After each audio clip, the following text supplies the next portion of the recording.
I was sitting at the kitchen table when my wife came home from the grocery store. She saw the notebook on the table in front of me and the pen in my hand and asked, "What are you doing?" I decided to take up your challenge. I don't remember. Remember last week when we were reading those stories on that website? I commented on how bad some of them were and said that even I could write better. You said I couldn't. You said I didn't have a creative streak. I probably did say that, but my comment was based on what I know about your grades when we were in school. You always got B's and C's on your class assignments that required writing, and you got a C on the assignment you had to do for business research and report writing. Well, I think I can do better now. Never mind, come help me carry the groceries. I helped her carry the bags and put some things away, then sat back down at the table and started writing. While she was making dinner, she asked, "What's that about?" I'm not going to tell you. I'll let you read it when I'm done, and you can critique it before I post it online. I didn't think it would be too difficult. Sure, nothing I did in college earned me great grades, but I didn't need them back then. I just did what I had to do to get by in those classes. I didn't want to be there at all, but my parents more or less forced me to go. My dad wouldn't let me work in the family business without a bachelor's degree in business management. I had worked there after school and during the summers since I was 13, and I wanted to work there when I finished high school, but my dad said no. Only with a degree. It's necessary for you to be able to work full-time. So I accepted that. I got my degree and went to work for the family business. I looked down at my notebook, picked up a pen, and began. My name is Josh Barnum. I'm an aircraft mechanic for a major airline and married to Melinda Barnum.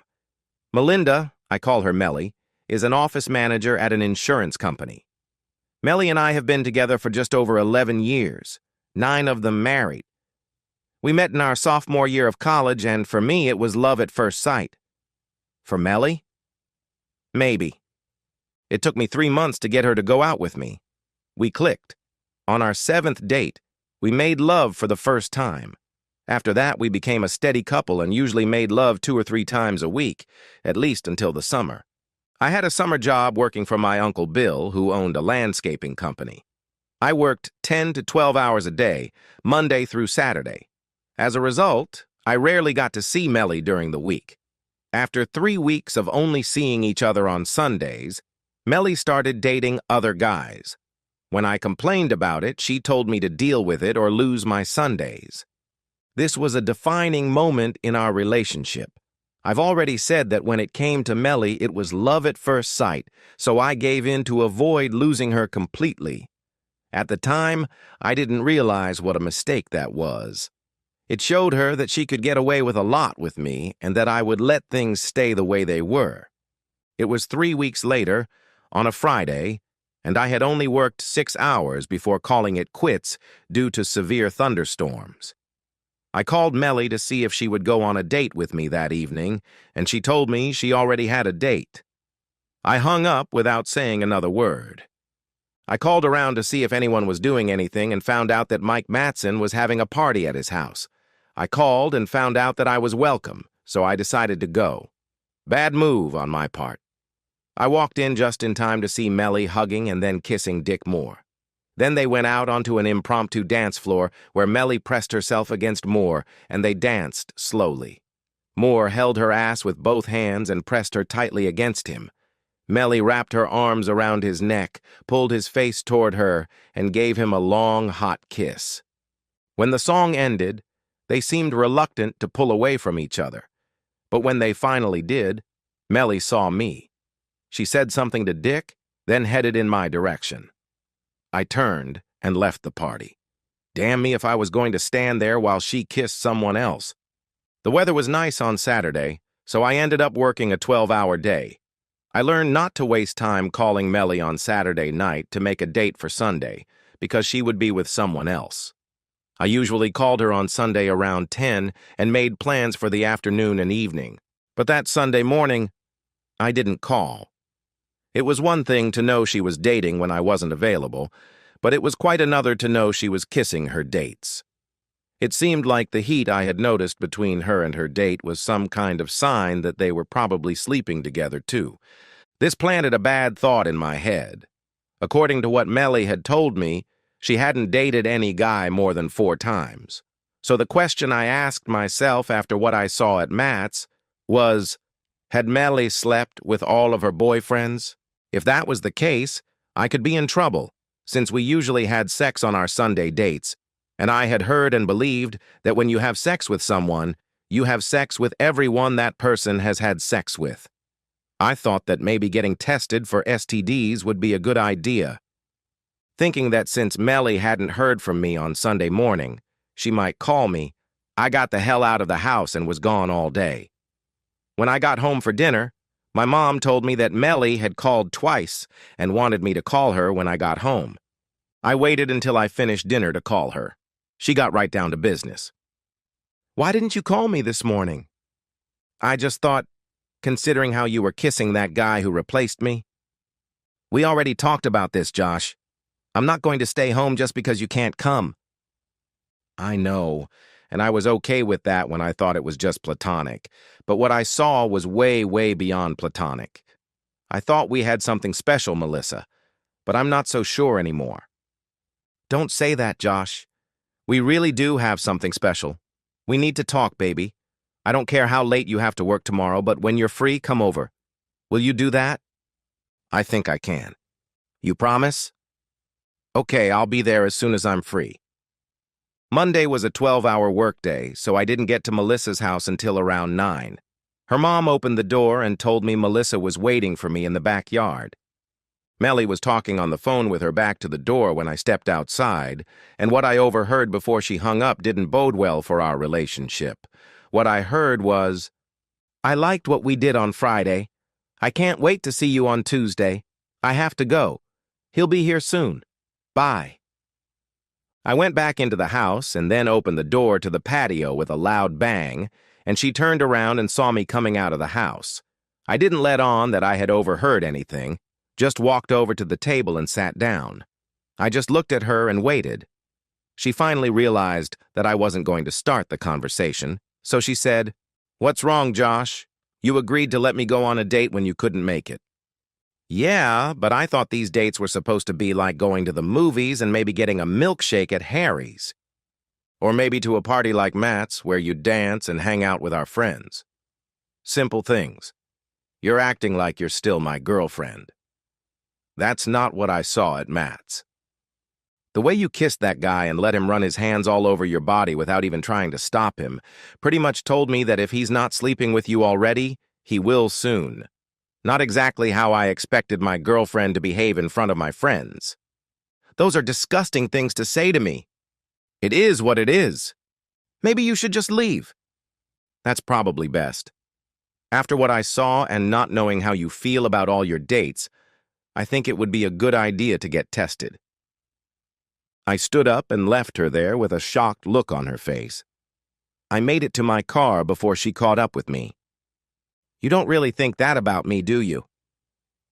What I saw on Friday night was pretty rough, Melly. I don't want to take any chances. I got in my car and drove away, leaving her standing there watching me. I did get tested, clean, but I never called Melly to tell her. We avoided each other for a little over a week, and then on Thursday, while I was eating lunch in the student cafeteria, Melly came over to my table, sat down, and said, "You didn't call me on Sunday." There was no need. That's not fair, Josh. Why do you expect me to sit at home 6 days a week because of your job? Maybe because I see it as an education.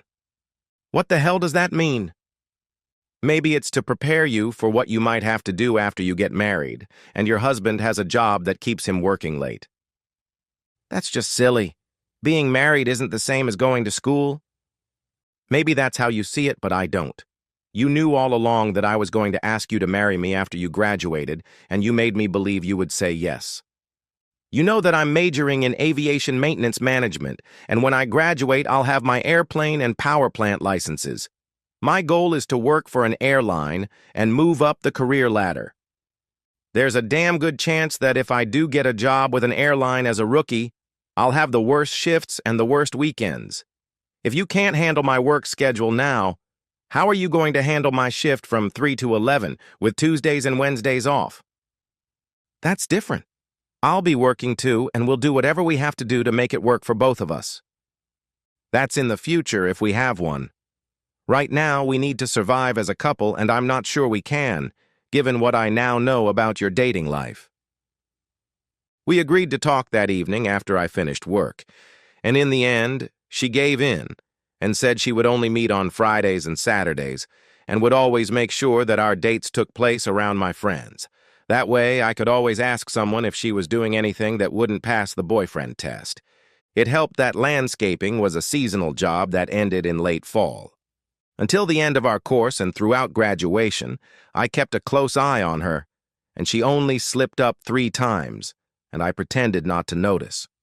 Why? Blame it on love. When we finished school, Melly moved in with me, and we lived together while our parents planned the wedding. It was a new experience for both of us, being able to make love every day and not rush home.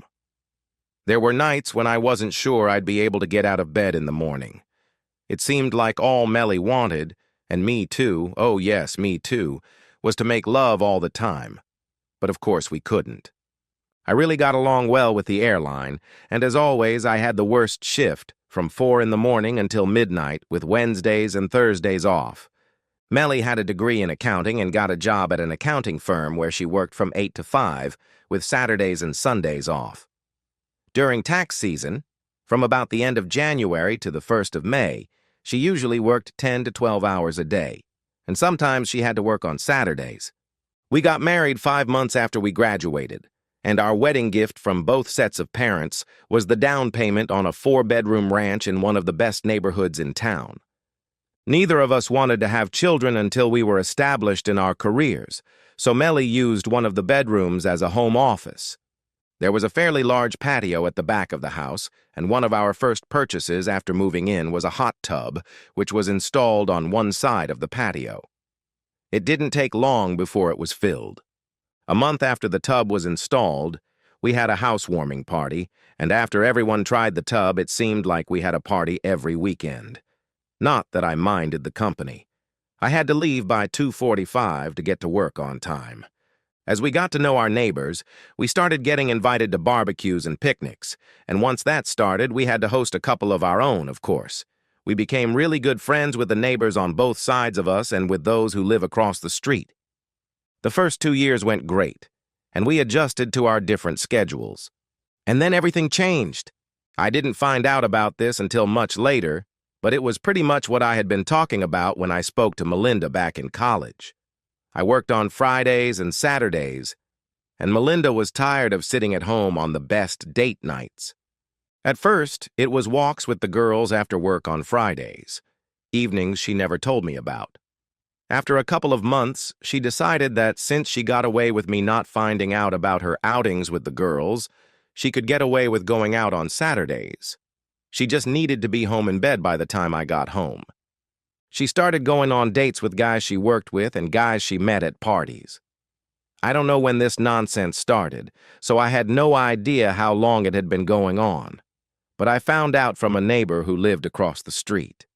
He was out drinking with a client on Friday night after dinner and saw Melinda dancing provocatively with some guy and acting like a princess. On Saturday morning, when Melinda went out shopping, he came over and told me what he had seen. It upset me, but it didn't surprise me. He told me that his brother was a police officer who moonlighted as a private investigator on his weekends, and his brother's weekends were Friday and Saturday. His brother's rates were 25% of what a full-time private investigator would charge, so I asked him to have his brother contact me. All it cost me was for him to follow Melinda from Friday when she left work until she went home, and on Saturday from the moment I left work until she went home, which cost $600, and it was worth every penny. On Friday, when Melinda got off work, she went straight to the bar, and before she could sit down on a bar stool, a guy bought her a drink and danced with her. They left the bar at 8 and checked into motel number 6. And yes, they left the lights on, and stayed in room 107 until 11, and then she went home. On Saturday, she didn't even leave the house.